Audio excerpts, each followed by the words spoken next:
E hoje nós vamos falar sobre Santa Ceia, vamos falar naquilo que são as práticas cristãs que Jesus nos ensinou e que a igreja pratica diariamente, na verdade, o dever de todos os cristãos. Começamos hoje falando de Santa Ceia, então vamos definir Santa Ceia.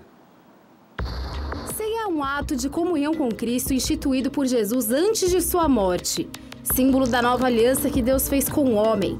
A ceia é realizada com dois símbolos proféticos, o pão e o vinho. Então havia o costume judeu de partir o pão em família com os amigos. E aqui nós vamos falar sobre um costume maior, porque daquilo que era o costume judeu, de partir o pão, de jantar juntos, Jesus ele estabelece a ceia, a Santa Ceia, um momento de comunhão profunda do indivíduo com o corpo de Cristo. Ele faz parte do corpo de Cristo e nós sabemos que o pecado o afasta dessa comunhão. Por isso que a Santa Ceia é marcada por um tempo de perdão, de limpeza, de purificação, e o indivíduo é reintroduzido ao corpo de Cristo espiritualmente. Então essa figura da comunhão. E a comunhão ela é muito importante. Nós vemos o início da igreja apostólica lá em Atos 2, que os apóstolos tinham o costume de partir o pão de casa em casa. Então pregando o evangelho, sempre fazendo a ceia, trazendo essa união que transforma e que edifica. Então a igreja, ela precisa dessa comunhão da Santa Ceia do Senhor. E nós vimos que tem o costume do pão, o uso do pão e o uso do vinho, que é a representação do cálice, que daqui a pouquinho nós vamos definir também. E a palavra comunhão é uma palavra do grego muito conhecida, né, Bispo G? É verdade, a palavra koinonia, né, que vem de ter em comum. Então, uma fraternidade, um grupo de pessoas que têm algo em comum e que se relacionam. Então, a palavra koiné é a palavra comum, tanto que o grego, né, que é usado, o idioma do Novo Testamento, é o grego koiné, grego comum. Então, tinha toda uma ótica de uma festa verdadeira. Não era somente uma comunhão como às vezes a gente entende hoje, mas era algo tão, assim, vamos dizer assim, celebrado, que eles faziam daquele momento uma festa de comunhão mesmo. E tinha o partir do pão, que era a característica que você falou, ali o vinho também, o cálice que era tomado em memória, né? Então, isso é algo muito interessante. Vamos ler a passagem de Mateus, capítulo 26, que retrata a primeira Santa Ceia, né? A primeira Santa Ceia entre Jesus e os apóstolos. Vamos lá. Evangelho de Mateus, capítulo 26, versículos 26 a 28. Enquanto comiam, tomou Jesus um pão e, abençoando-o, o partiu e o deu aos discípulos, dizendo: Tomai, comei, isto é o meu corpo. A seguir, tomou um cálice e, tendo dado graças, o deu aos discípulos, dizendo: Bebei dele todos, porque isto é o meu sangue, o sangue da nova aliança, derramado em favor de muitos, para remissão de pecados. Então nós vemos a Santa Ceia que aconteceu no cenáculo. Aliás, daqui a pouquinho nós vamos apresentar aí o Bispo G explicando sobre o cenáculo, no onde eu fui parar. Mas o que é interessante é que houve também uma preparação. Nós estamos vendo o ato, mas o milagre ele já aconteceu antes, né? Nesse mesmo capítulo conta que Jesus enviou os seus discípulos para Jerusalém e falou: ali vocês vão encontrar uma pessoa que vai abrir um espaço, que vai dar todas as condições e vocês vão preparar a ceia. Então existe sim um ministério de preparação. Eu até sempre brinco que é a base bíblica do ministério de eventos da igreja, porque os apóstolos foram atrás de todos os preparativos para um grande evento, como o Bispo G falou, porque o partir do pão, a Santa Ceia, era uma celebração, um grande evento. E ali nós vemos dois símbolos, o pão e o vinho. Vamos definir o conceito do pão. O pão simboliza o corpo de Cristo que foi partido por nós na cruz. Então, Jesus ele usa o termo até que o corpo dele foi oferecido na cruz. Então, ele pega o pão, ele parte esse pão e ele dá um pedaço a cada um dos apóstolos. e eles comem juntos. Então, o partir, ele está entregando o seu próprio corpo como sacrifício vivo, santo e agradável, que inclusive é essa direção que o apóstolo Paulo dá aos romanos. Então, já é a alegoria daquilo que seria o sacrifício da sua própria carne na cruz, e muito maior do que só um sacrifício dele, mas mostrar também para o homem que nós temos condições de vencer a carne, que nós temos a força para vencer o pecado, porque Jesus ele foi morto como um cordeiro limpo, como uma pessoa sem pecados, alguém que morreu morte de cruz, que suportou também todos os flagelos e todo o pecado do homem. Então a condição do corpo é essa, de dar a força ao homem, porque o pão é a alegoria que dá força para o homem, que dá vitalidade, o alimento, e dizer, você pode vencer a sua carne. E o outro símbolo é o símbolo do vinho. Vamos definir. O vinho simboliza o sangue de Jesus derramado na cruz por nós. Então, eles tomaram o vinho, e que fique claro, sem se embriagar. Não é? Nós até na igreja temos o costume do suco de uva. Até por uma questão que a igreja também é um lugar de transformação, e muitas pessoas que vêm viciadas, né, que vieram de um passado de alcoolismo e tudo mais, nós damos o suco de uva, que é a mesma representação. E o vinho ele tem um sabor diferente, é um sabor como é realmente algo com o sangue, né? O sangue tem um sabor estranho, o vinho também tem um sabor um pouco amargo, né, daquilo que é realmente o derramar do sangue de Jesus, e que traz à memória de um sofrimento, mas o sofrimento para o bem.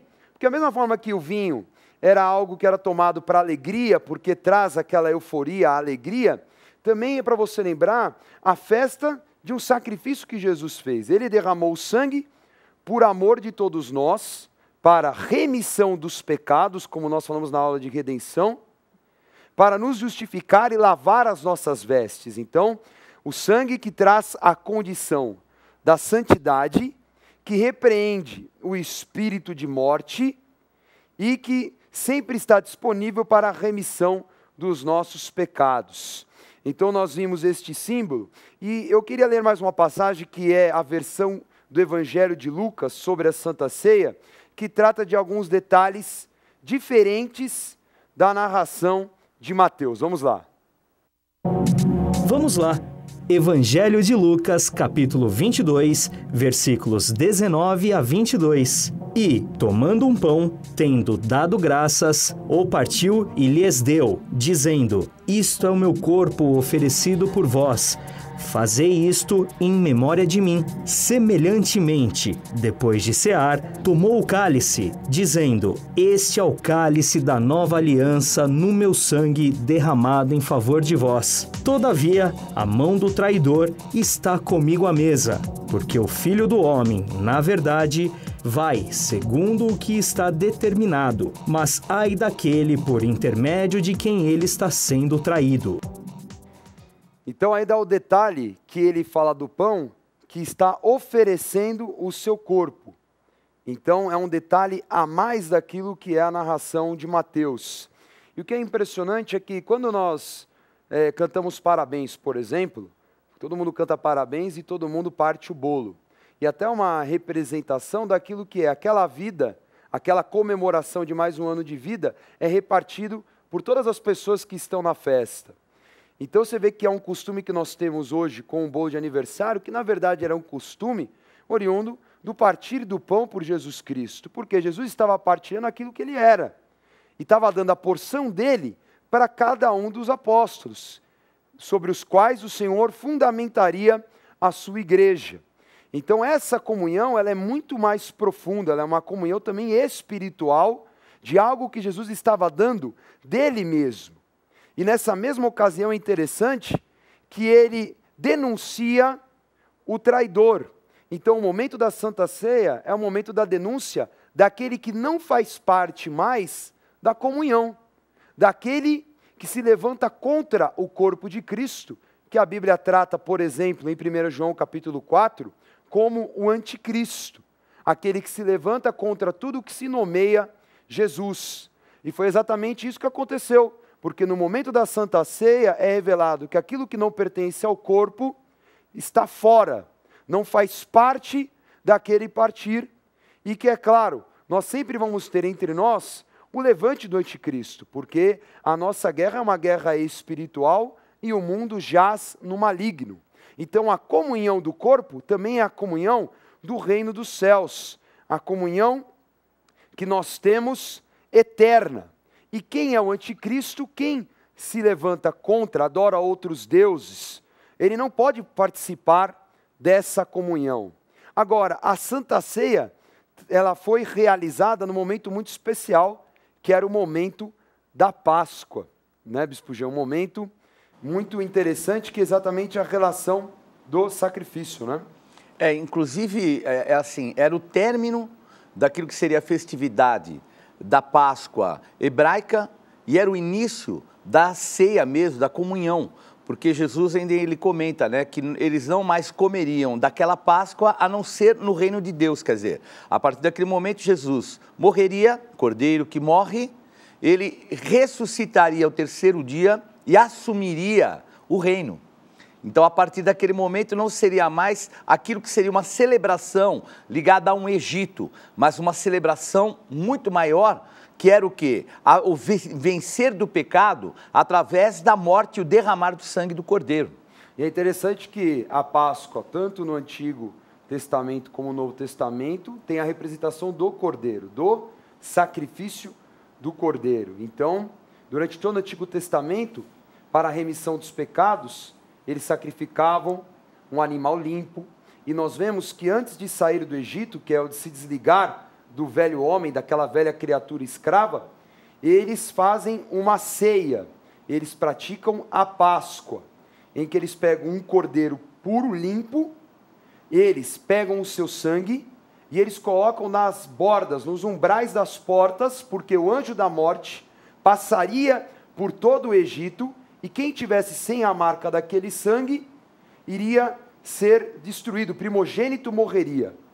Então nós vemos o quê? A importância do derramamento do sangue para repreender o anjo da morte. Então essa era a prática da Páscoa durante o Antigo Testamento.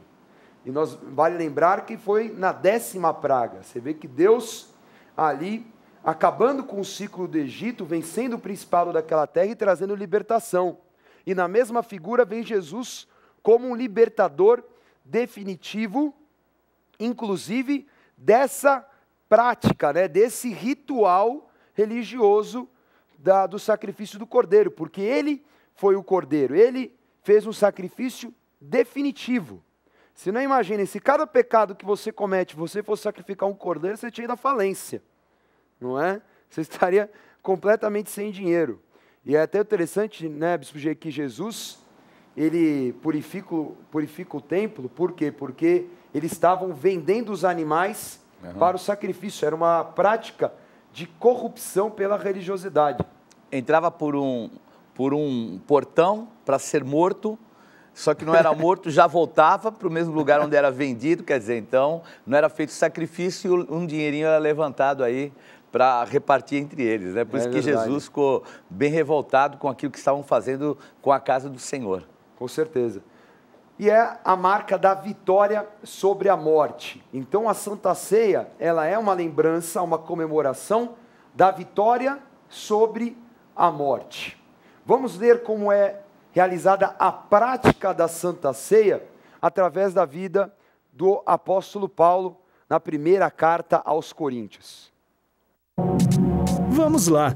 Primeira carta aos Coríntios, capítulos 11, versículos 23 a 29 e 33. Porque eu recebi do Senhor o que também vos entreguei, que o Senhor Jesus, na noite em que foi traído, tomou o pão e, tendo dado graças, o partiu e disse: Isto é o meu corpo, que é dado por vós. Fazei isto em memória de mim. Por semelhante modo, depois de haver ceado, tomou também o cálice, dizendo: Este cálice é a nova aliança no meu sangue. Fazei isto todas as vezes que o beberdes em memória de mim. Porque todas as vezes que comerdes este pão e beberdes o cálice, anunciais a morte do Senhor Senhor, até que ele venha. Por isso, aquele que comer o pão ou beber o cálice do Senhor indignamente será réu do corpo e do sangue do Senhor. Examine-se, pois, o homem a si mesmo e,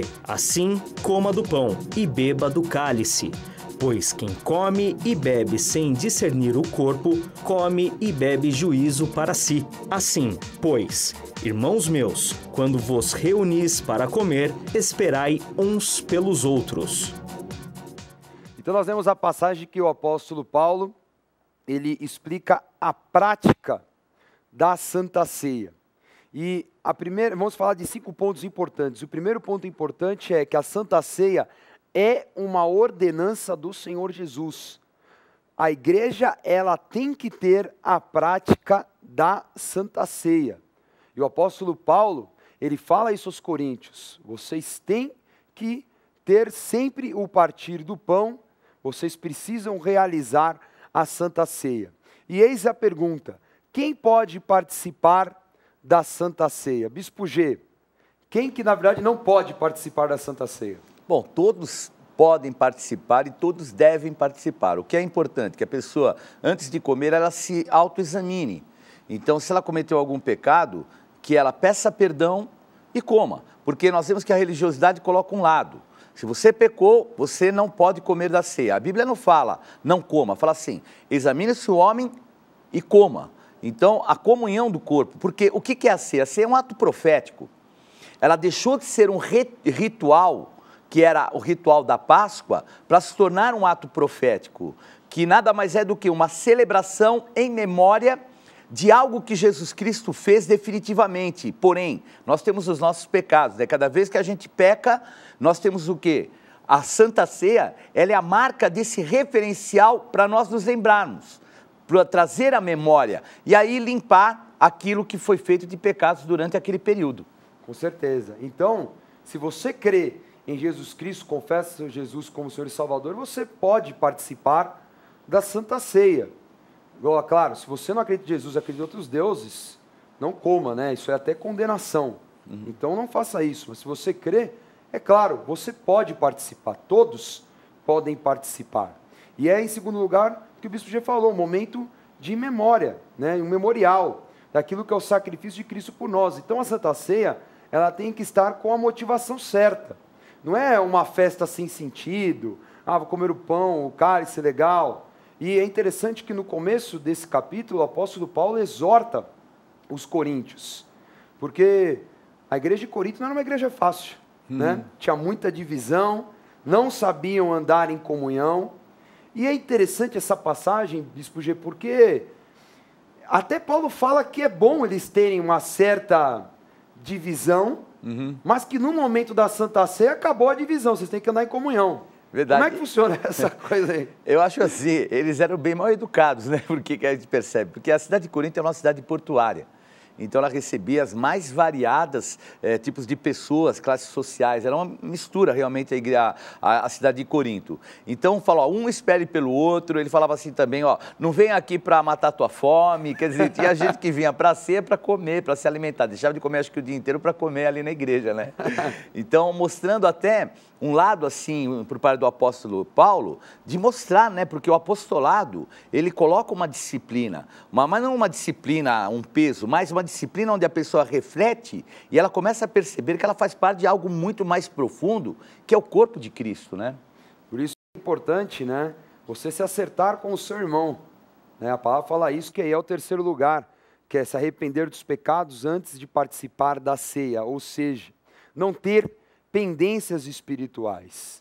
Então, se examinar é uma reflexão, porque muitas pessoas pensam assim, mas meu irmão não está aqui para eu pedir perdão, mas você pediu perdão diante do Senhor e você se acerte. Agora, a reflexão não quer dizer que é uma restrição. Então eu não posso participar da Santa Ceia?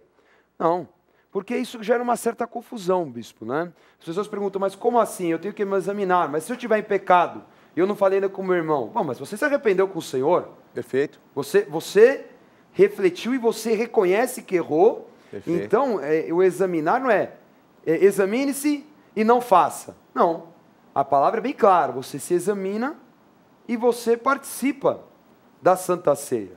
Então a gente tem que tomar cuidado com uma certa religiosidade que é praticada na Santa Ceia, que impõe uma série de restrições para que a pessoa participe. Por exemplo, eu tenho que ser batizado para tomar a Santa Ceia? De maneira nenhuma. Você pode participar do corpo sem ter se batizado.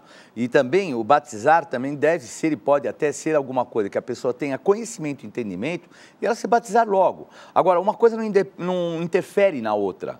Porque não é o batismo que te faz ser participante do corpo de Cristo, mas é você ter recebido Jesus como teu Senhor.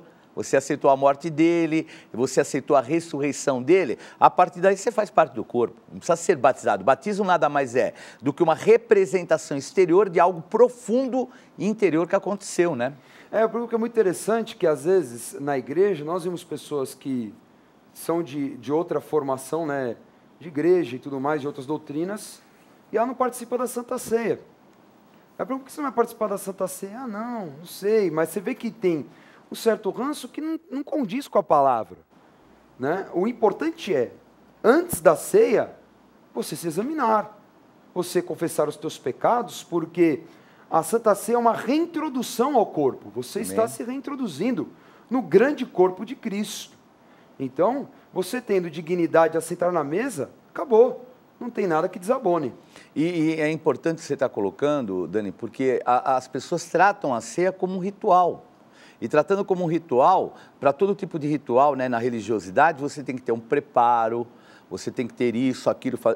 Não tem preparo. É fazer parte do corpo de Cristo. É um ato profético que você celebra todo mês, independe de conhecimento, de aprofundamento na palavra. É algo que é feito pela fé, é um ato profético que nós nos habilitamos à morte do Senhor Jesus pelos nossos pecados. É a motivação espiritual. Perfeito. Não é? E agora, eu pergunto porque às vezes as pessoas falam assim, mas na Igreja Renascer tem muitas santas ceias, né? Começo de campanha, fim de campanha, aos domingos. Existe uma restrição de quantas vezes no mês pode tomar Santa Ceia? De maneira nenhuma. Eles tinham, era chamada inclusive, essa festa de comunhão chamava ágape, que é o amor sacrificial, o amor espiritual, era a festa ágape. Então eles celebravam mesmo, eles sempre que se encontravam e tinham oportunidade, claro, eles faziam. Não é alguma coisa que a gente põe como um ritual, que é uma vez por mês. Não, é o momento que você tem a comunhão do corpo, quer participar e principalmente quer se limpar daquilo que foi o pecado, que talvez você tenha cometido. Então é muito importante, quanto mais eles puder fazer, melhor ainda. E é claro, até numa campanha de jejum, porque a campanha de jejum na igreja, depois nós vamos falar mais sobre jejum, ela dá autoridade à pessoa que está ali presente no corpo contra principados e potestades, que são esferas demoníacas maiores. Então a Santa Ceia, ela faz parte também das campanhas de jejum com esse foco, porque é essa comunhão que nos dá autoridade contra os demônios. Então, por isso que todo início e encerramento de campanha, nós temos Santa Ceia. Em quarto lugar, a comunhão, ela fortalece o corpo. Então, você vê que Paulo fala, olha, vamos todos comer a uma só vez. Por isso que nós, quando comemos o pão e bebemos o cálice, nós fazemos todos isso a uma só vez. Tá? Então, às vezes a pessoa, né, sem saber, ela vai lá, ela pega o pão e já come. Né? Mas não, nós temos esse costume, por quê? Porque é o costume da comunhão, vamos todos fazer isso simultaneamente. E por último, é o reconhecimento da nova aliança. A Santa Ceia é para você proclamar a vitória sobre a morte, porque Jesus venceu a morte. Por isso que toda a Santa Ceia, no final nós declaramos isso, que a morte foi tragada, né? Foi vencida pela vida. Então é um momento muito especial daquilo que é a verdade do Evangelho, das boas novas, que Jesus venceu a morte através da sua ressurreição. E nós recebemos, através de Jesus, essa autoridade. Então, essa foi a aula sobre Santa Ceia.